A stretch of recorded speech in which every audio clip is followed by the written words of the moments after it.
ونضع الموازين القسط ليوم القيامة فلا تظلم نفس شيئا وإن كان مثقال حبة من خردل أتينا بها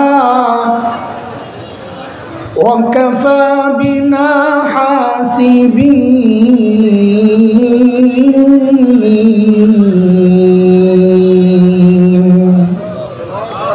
آمنت بالله صدق الله العلي العظيم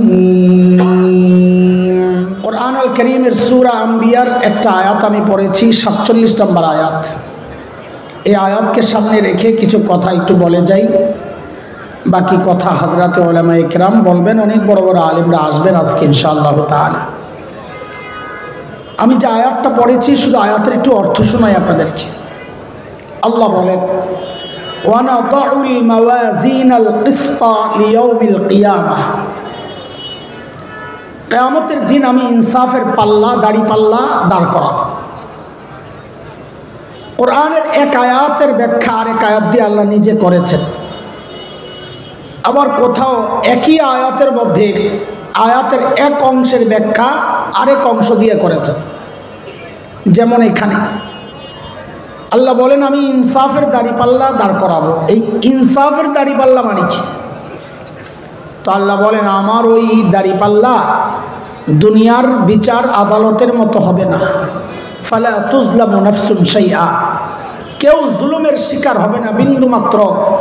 দুনিয়ার আদালত হচ্ছে যে অপরাধী না তাকে অপরাধী বানানো হয় দলীয় কারণে, রাজনৈতিক মতপার্থক্যের কারণে। আল্লাহর আদালতে বিন্দু মাত্র জুলুম হবে না।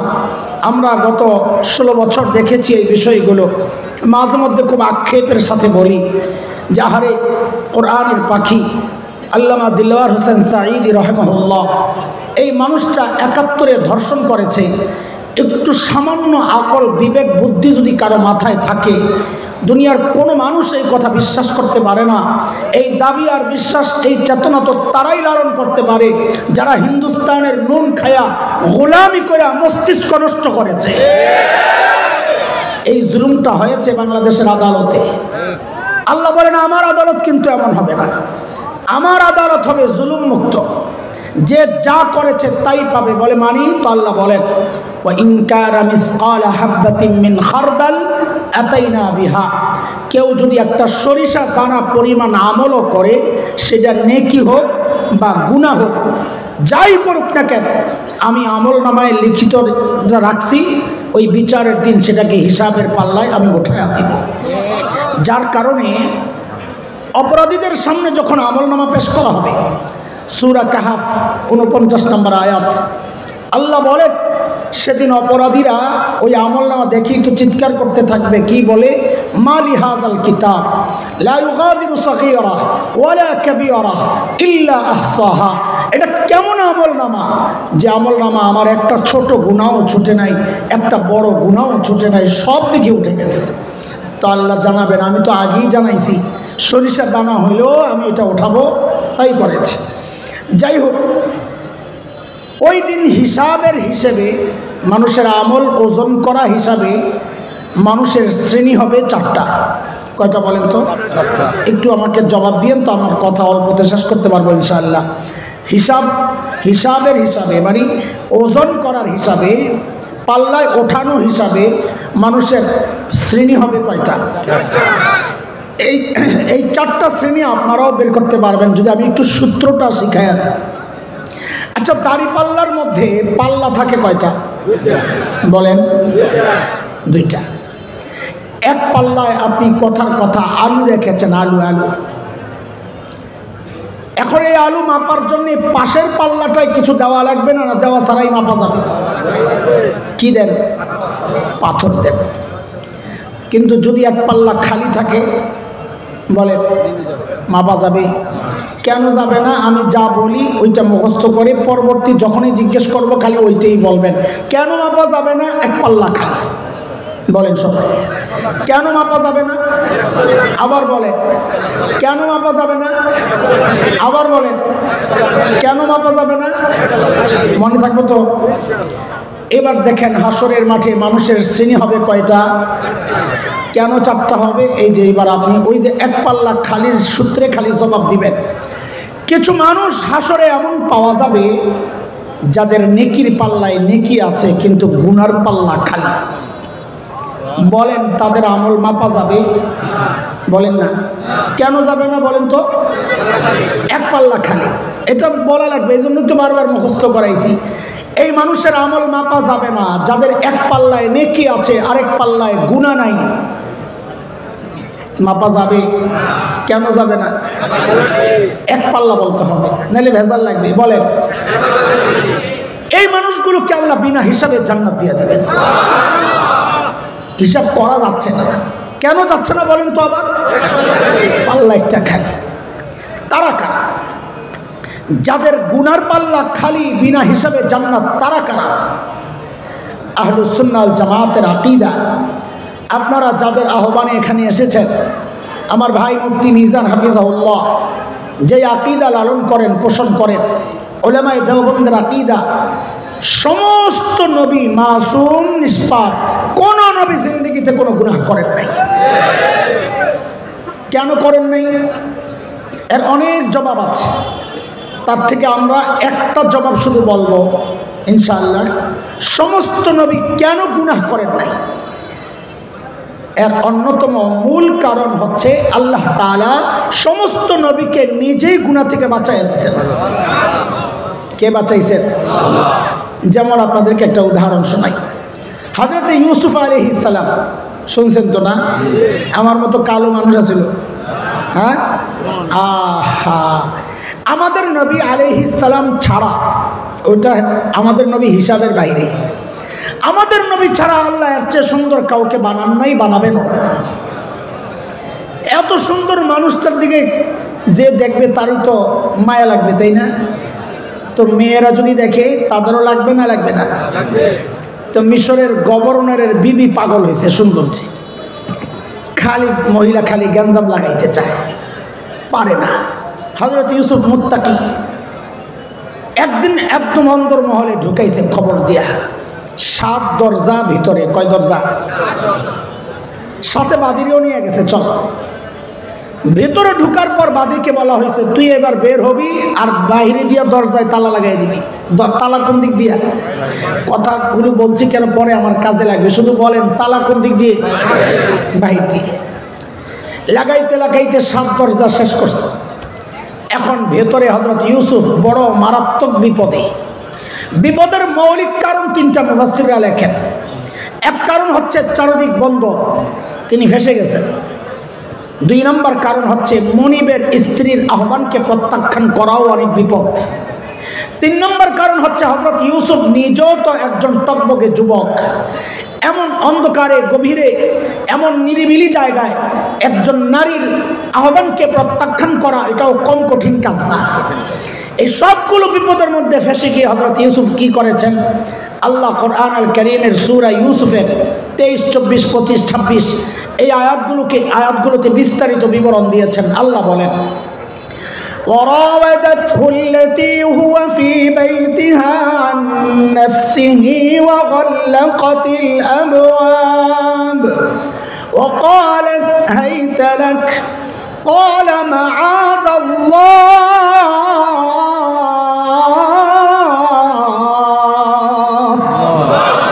إنه ربي أحسن مثواي إنه لا يفلح الظالمون।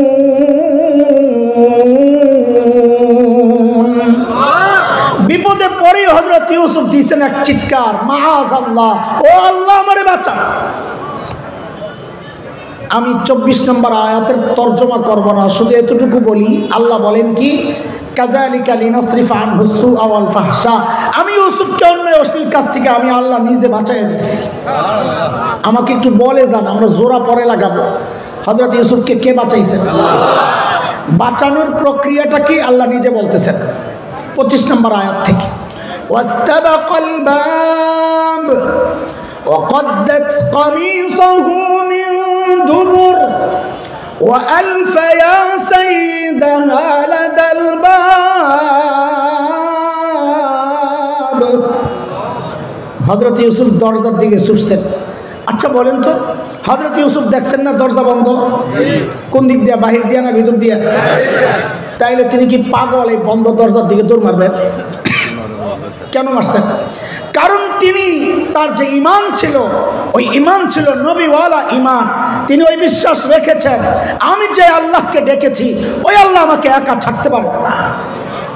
ওই বিশ্বাসে তিনি দরজার দিকে দৌড় মারছেন।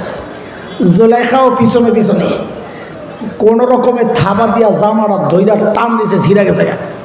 শীর্ষে কোন দিক দিয়া? খালি মনে রাখেন, জামা শীর্ষে কোন দিক দিয়া? যেই না দরজার সামনে গেছে, এখন তো বিভিন্ন মার্কেটে এরকম গেট দেখা যায়, সেন্সর লাগানো, মানুষের উপস্থিতি এটা হইলেই আস্তে দরজাটা খুলে যায়, দেখছেন না? কিন্তু ওই সময় তো আর এই মেশিন ছিল না, ওই সময় কুদরতের মেশিন কাজ করছে। হযরত ইউসুফ গেছেন দরজার সামনে, সাথে সাথে দরজা খাট করে খুলে গেছে। এক দরজা, দুই দরজা, তিন দরজা, 4, 5, 6 সব সামনে যায় আর খুলে যায়, সামনে যায় আর খুলে যায়। সপ্তম দরজা খুলেই যায় পড়ছে জামাইয়ের সামনে। কার সামনে? জামাইরে দেখাই বেটি থতমত খায়া জাগায় পোল্টি মারছে। পোল্টি বুঝেন? ঘুরে গেছে গা, জাগায় পোল্টি মারা কি বলে?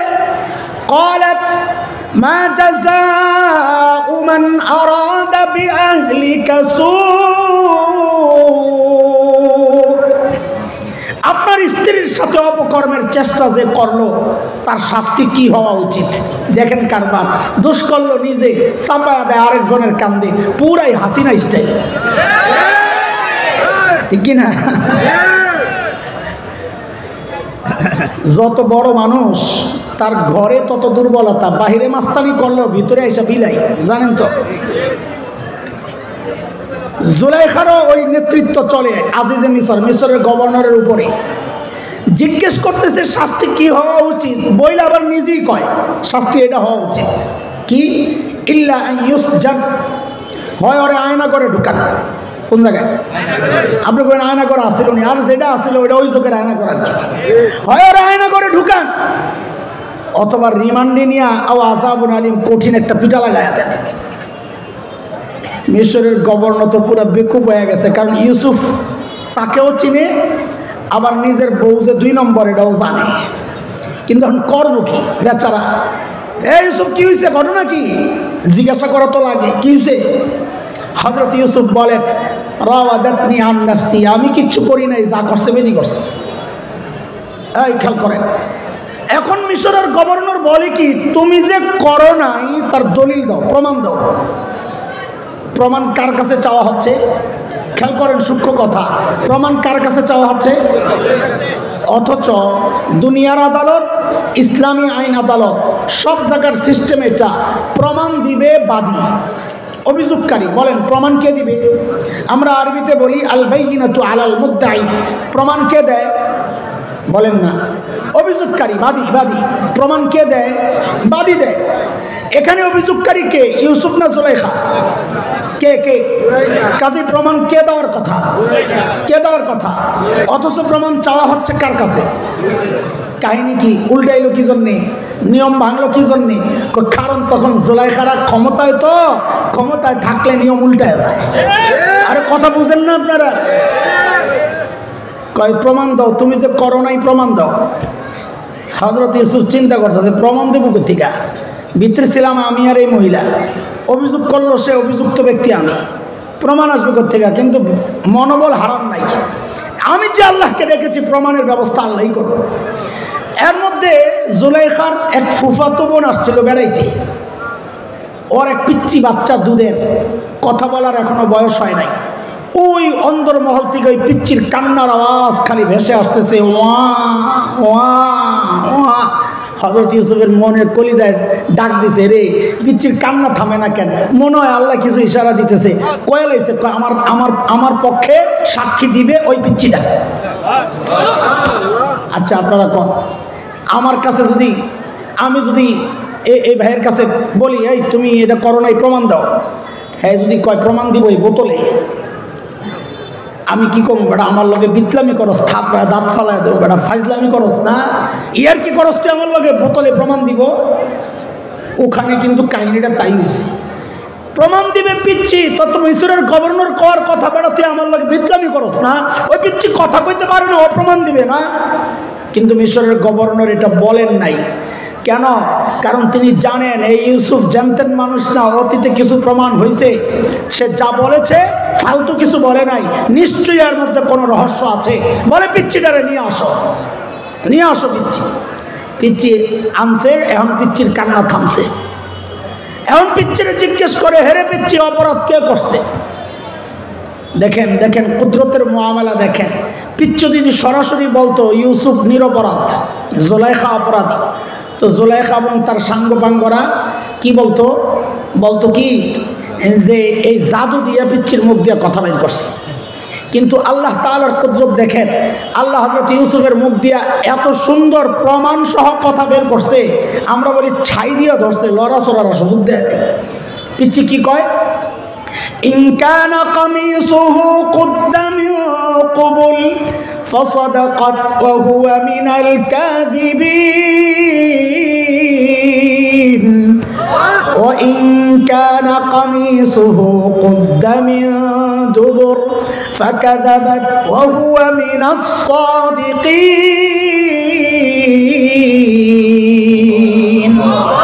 বলে ইউসুফের জামা চেক করেন, জামা। কেন? যদি দেখেন জামার সামনে দিয়া ছিঁড়া, তো মনে করবেন জুলাইখা নিরপরাধ, ইউসুফ অপরাধী। জুলাইখা ইউসুফ ধরতে গেছে, জুলাইখা আত্মরক্ষার্থে ইউসুফ রেজে ঠেকাইছে ঢুকাইছে, তো সামনে দিয়া জামা টাইনা ছিঁড়া লাইছে। আর যদি দেখেন জামা পেছন দিয়া ছিঁড়া, তো বুঝবেন ইউসুফ নিরপরাধ, জুলাইখা অপরাধী। ইউসুফ পালাতে গেছে, জুলাইখা পেছন দিয়া থাবা মেরা জামা ছিঁড়া লাইছে। বললা ভাই, জামা যদি সামনে দিয়া ছিঁড়া থাকে, এই জামা লইয়া রাস্তায় নামিস না, কোন বিপদ আয়া পরে কম তো যায় না। বুঝে আসছে কথা? বলা যায় না তো। মিশরের গভর্নর জামা চেক করতে যায়, দেখে সুবহানাল্লাহ, কেস তো ফিটিং, জামা তো পিছন দিয়া ছিঁড়া। ফালাম্মা রাআ কামিসাহু কুদ্দা মিন দুবুর ক্বালা ইন্নাহু মিন কাইদিকুন ইন্না কাইদাকুন্না আযীম। জামা পিছন দিয়া ছিঁড়া দেখায় কয় কি, জুলাইখা তোকে বেডি গো চক্রান্ত বড় মারাত্মক। ইউসুফ আরিদান হাজা, কাউরি কিছু বইল টইল না, মানিজ্যতের ব্যাপার। আর জুলাইখারে কয়, দোষ করছ নিজে, চাপায়া দাও আরেকজনের কান্দে। ওয়াস্তাগফিরি লিজাম্বিক, সময় থাকতে ভালো হয়ে যা, ইস্তিগফার কর, তওবা কর, মাফ চা, মানুষ হয়তো মাফ করবে, আল্লাহ মাফ করবেন। এখন তো বিপদ এই জন্যে আসে, দোষ কইরাও অপরাধ স্বীকার না কইরা উল্টা যখন মাস্তানি শুরু করে, উল্টা যখন এখন ভাষণ দেয়, উল্টা যখন নাম লিস্টির কথা বলা হয়, তখন পোলাপাইন 36-এর ওই চিন্তায়, 36-এর ওই চেতনা লালন করে 32কে ইতিহাস থেকে মুছে দেয়। কথা কম থেকে যেখানে ক্ষমা চাওয়া দরকার, সেখানে ক্ষমা না চাইয়া উল্টা যখন মাস্তানের মতন এখনো কথা বলে, ধাওয়া খায়াও যখন লজ্জা হয় না, শিক্ষা হয় না, তখন ইতিহাসে 36 জায়গা করে নেয়। 36 বুঝেন তো কি? জুলাই 36 মানে আগস্টের 6। মাশাআল্লাহ, ঠিক আছে। তখন 36 ইতিহাসে লেখা উঠে যায়, 36-এর ইতিহাস উঠে যায়, 32 ইতিহাস থেকে মুছে যায়। কারণটা কি? ওই মুখটা কালকে একজন কইতেছে, মাশাআল্লাহ জীবনে বহুত বয়ান শুনছি, কিন্তু এই বয়ানের মতো এত আসর আর প্রভাব কোনো বয়ানে দেখি নাই। এই আল্লাহর বান্দি মুখটা খুললেই, আমরা হুজুররা ওয়াজ কইরা মানুষকে একতাবদ্ধ করতে পারি না, মুখ খুললেই জাতি এক হয়ে যায়। কি এক আজীব অবস্থা। বয়ানে আসর আছে। সুবহানাল্লাহ, সুবহানাল্লাহ, আল্লাহু আকবার। এই কথা শেষ। বলেন হযরত ইউসুফকে বাঁচাইছেন কে? দ্রুত দ্রুত কে? দরজা ভাঙছেন কে? ওই পিচ্চির মুখ দিয়া কথা বের করছেন কে? ওই কথাগুলোরে প্রমাণ সহ সাজাইছেন কে? কেন করছেন? আল্লাহ তার নবীকে পাপ মুক্ত রাখার জন্যে, অভিযোগ মুক্ত রাখার জন্যে। কথা বলেন। অদুস্ত মূল কথাটা বলার জন্য এতগুলো কথা বললাম, এটা হচ্ছে মূল পয়েন্ট। আল্লাহ নিজে নবীদেরকে কেন বাঁচাইছেন? কেন বাঁচাইছেন? কারণটা কি? কারণটা হচ্ছে সূরা হজ 17 নম্বর পারার যে দ্বিতীয় সূরাটা, শেষ পৃষ্ঠা, সূরারও শেষ পৃষ্ঠা, পারারও শেষ পৃষ্ঠা, আয়াত নম্বর 75। আল্লাহ বলেন, আল্লাহু ইয়াসতাফি মিনাল মালাইকাতি রাসূলান ওয়া মিনান নাস। রাসূল এটা আমার নির্বাচন। কে বলতেছেন? আল্লাহ। রাসূল কে নির্বাচন করেছেন? সূক্ষ্ম কথা বুঝেন, রাসূল নির্বাচন কার? আল্লাহ। কার? আল্লাহ। কাজী কোন নবী রাসূল যদি গুনাহ করে তো আল্লাহর নির্বাচনটা প্রশ্নবিদ্ধ হয়ে যায়। আরে কথা বুঝেছেন কিনা? এই জন্য উলামায়ে উম্মত এই বিষয়গুলোতে এত কঠোর। আপনারা তো পেছন থেকে খালি সমালোচনা করেন যে হুজুররা তাবলীগদারে দিল ভাঙ্গা, হুজুররা তাবলীগ কি জন্য আসে? আরে কি জন্য আসে বুঝেন মিয়া। সমস্ত উম্মত এই ব্যাপারে একমত। কেউ যদি নবীদের দোষ তালাশ করে, সে আসলে নবীদের দোষ তালাশ করে নাই, সে আল্লাহর নির্বাচনকে প্রশ্নবিদ্ধ করছে। কেউ যদি মনে করে নবীরা দায়িত্ব অবহেলা করেছেন, সে আসলে নবীর উপর অভিযোগ তোলে নাই, সে অভিযোগ তুলতেছে আল্লাহর উপর যে আপনি কাকে নির্বাচন করলেন? এই লোক তো দায়িত্বে ঠিক নাই, দায়িত্বটা আমারে দিলে দিল্লি বয়া বয়া কামটা আমি ভালো চালাইতে পারতাম। বাপটা এমনই লাগতেছে নাকি? নাউজুবিল্লাহ বলেন। খবরদার এই জায়গায় নিয়ে কোনো সমালোচনা করা যাবে না, কারণ নবী কার নির্বাচন? এখানে সমালোচনা করা, নবীদের দোষ তালাশ করা, নবীরা অন্যায় করেছেন এটা প্রকাশ করা, বলা, এই সব কিছুই ঈমান হারানোর জন্য যথেষ্ট হয়ে যাবে। আল্লাহ আমাদেরকে মাফ করেন। এক শ্রেণী পাইলাম যাদের গুনার পাল্লায় গুনাহ নাই, মনে আসেনি পেছনের কথা? মাপা যাবে তাইলে হিসাব কি বিনা হিসাবে? জোরে বলেন। তো নবীরা সব বিনা হিসাবে জান্নাত। তো নবীরা গেল, তা আমরা কেউ নাই। তো আমাদের নবী আলাইহিস সালাম বলেন এই উম্মতের 70,000 বিনা হিসাবে জান্নাতে যাবে। ওই সুবহানাল্লাহ কি জন্য পড়ছেন? আবার কয় সুবহানাল্লাহ। আর ইন্না লিল্লাহি পড়ার কথা। 70,000 গেলে আমার আপনার ভাগ আছে নাকি? সাহাবী রয়ে গেছে না? কত সাহাবী? কত? হ্যাঁ হ্যাঁ, আন্দাজি একটা কথা যে হুজুর কইছে, এই যে কোথেকে ছড়াইছে আল্লাহ জানে।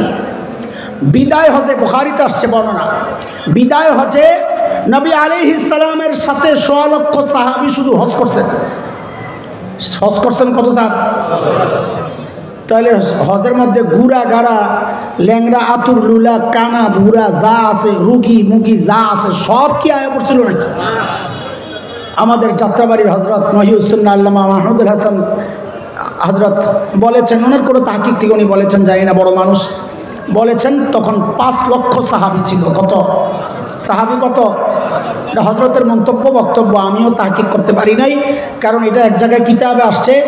এই আপনার তাবুকের যুদ্ধের সময় সংখ্যা কত?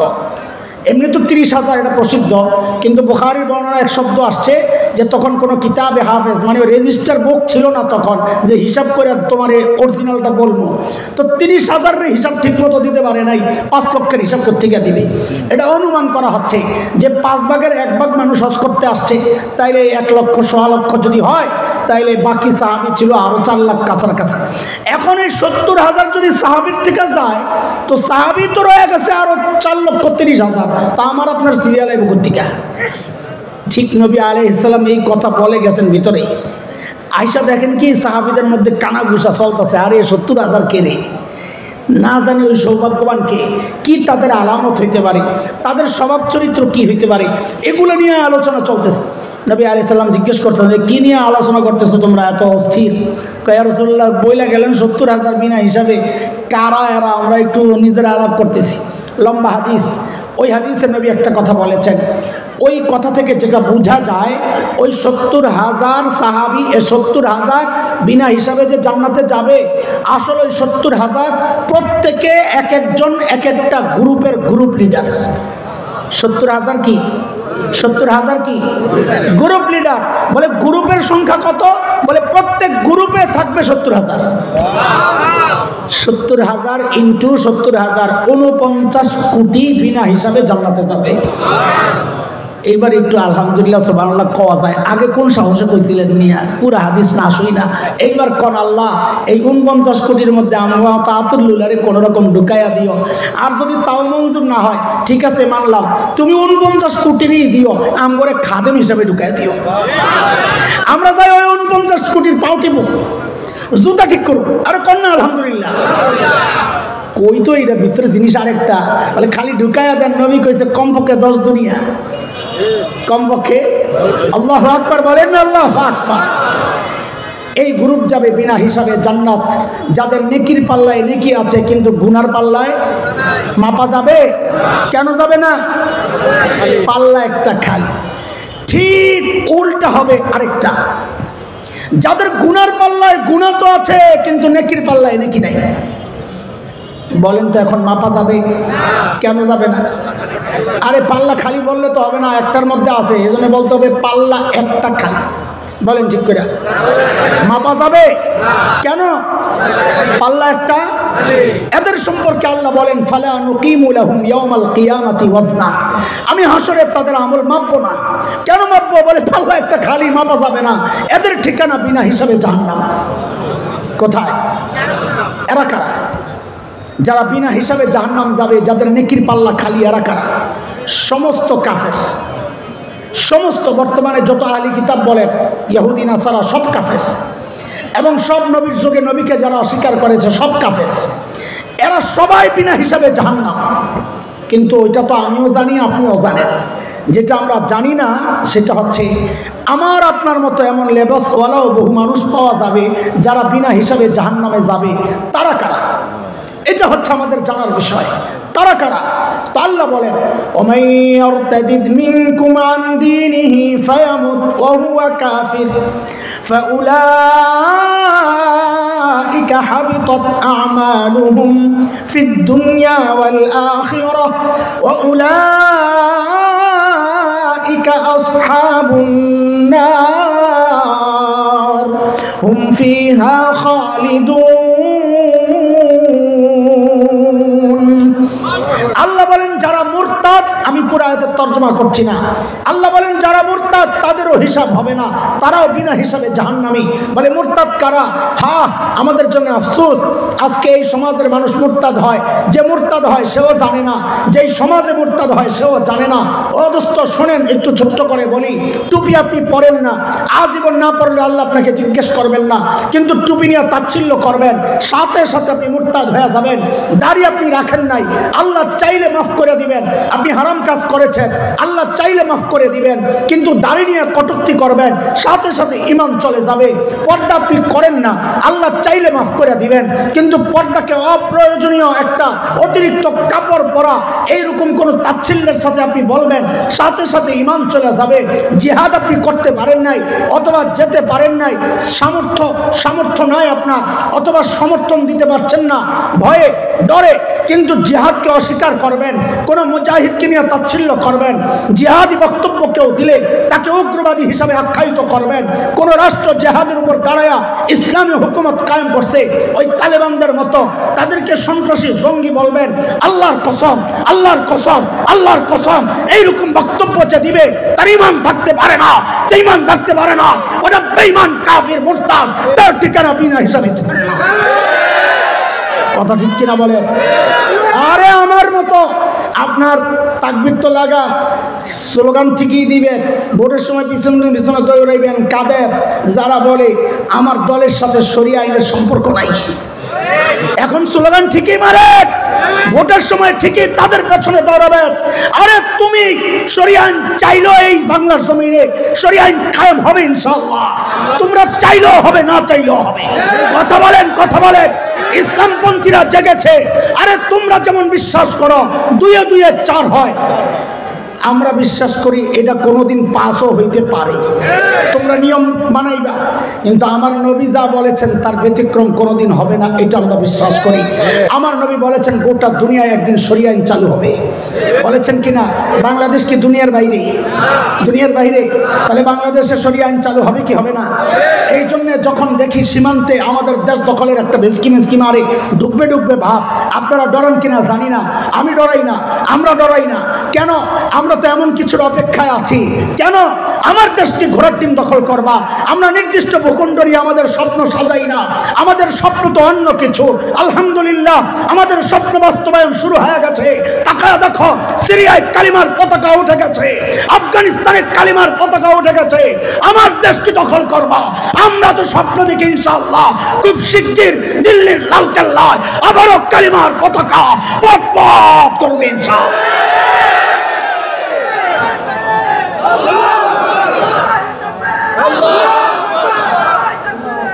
মুহতারাম হাজরিন, শ্রেণী কয়টা ভুলে গেছেন?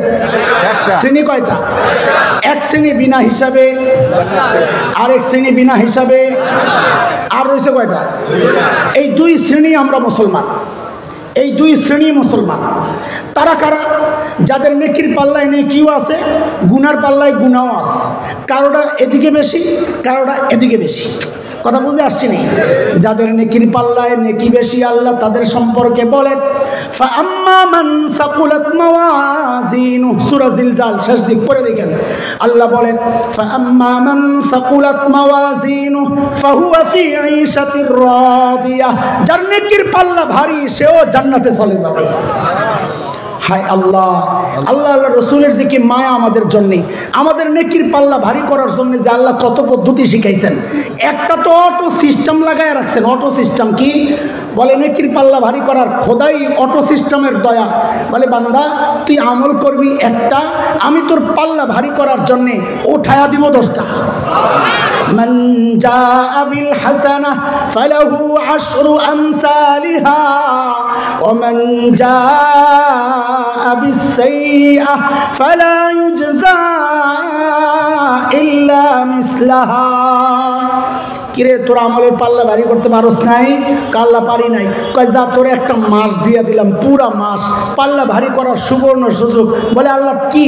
তো নবী আলাইহিস সালাম ব্যাখ্যা দিয়েছেন মান আদ্দা ফিহি ফরিদা কানা কামান আদ্দা 70 ফরিদাতান ফিমা সিওয়া। এই রমজানে যে একটা ফরজ আদায় করবে আল্লাহ তার আমল নামায় 70টা ফরজ উঠায়া দিবেন। কিরে পাল্লা ভারী করতে পারস নাই?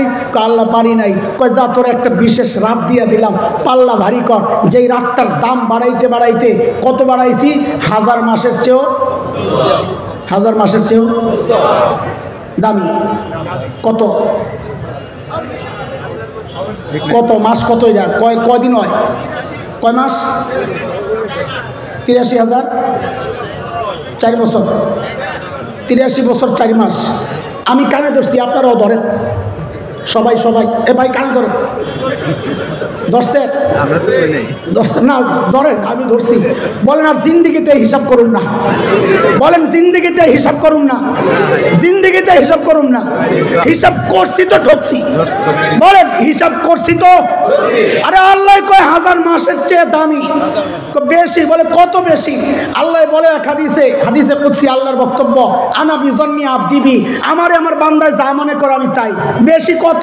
তা আমি বলি কি আল্লাহ বেশি বেশি লাগবো না, যত হইলে জান্নাতে ঢুকতে পারো ওইটা আমারে দিয়েন, বাকিটা আমার অন্য আরেক বাইরে দিয়ে দিয়েন। ঠিক আছে না কথা? আরে কথা বলেন না। আল্লাহ কই কিরে আমল নামা ভারী করছস নি? আল্লাহ এখনো পারি নাই। কয় কিছু টাকা পয়সা লইয়া একটা ভিসা কইরা মক্কায় আয় পর। কই আয় পর? কথা কয় না। কই আয় পর? মক্কায় আয় পর। কইলে কি হইব? কই তোর লিগে আরেকটা স্পেশাল অফার রাখছি, তুই আমার ঘরের মধ্যে বাইতুল্লাহ নামাজ পড়বি 1 ওয়াক্ত, আমি তোর আমল নামায় উঠায়া দিব 1 লক্ষ ওয়াক্ত। রাকাত পড়বে একটা, উঠবে কয়টা? 1 লক্ষ রাকাত। কত? 14 গোষ্ঠী মিললে সারা জিন্দিগি নামাজ পড়লো 1 লক্ষ রাকাত হইব না। অথচ আল্লাহ কয় কাবা মক্কায় যাইয়া 1 রাকাত পড়বি, আল্লাহ উঠায়া দিব 1 লক্ষ রাকাত। নবী কয় খাইছে, আল্লাহ এত অফার দিতেছে তো আমি কিছু কই? তো নবী কয় আমার থেকেও কিছু ল। কয় কি? তো নবী আলাইহিস সালাম বলেন, বুখারীর শেষ হাদিস, কয় 2টা তাসবিহ শিখাইয়া দিই, আমার সাথে পড়েন সুবহানাল্লাহি ওয়া বিহামদি সুবহানাল্লাহিল আযীম। নবী কয় তুই এই তাসবিহ পড়বি, ওই তাসবিহ আমল নামায় পাল্লায় রাখার সাথে সাথে নেকির পাল্লাটা ভারী হয়ে যাবে।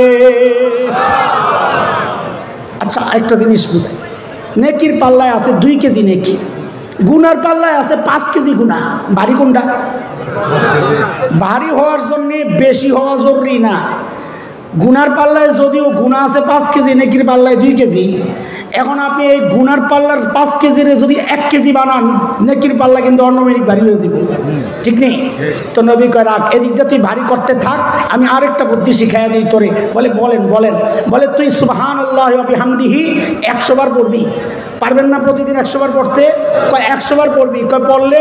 তুই 100 বার পড়লে আমি জানাইয়া দিচ্ছি সমুদ্রের ফেনা পরিমাণ গুনাহ যদি তোর পাল্লায় হয়, তো ওই 100 বার সুবহানাল্লাহি ওয়া বিহামদিহি পড়ার সাথে সাথে সমস্ত গুনাহটি আল্লাহ মুছা দিবে।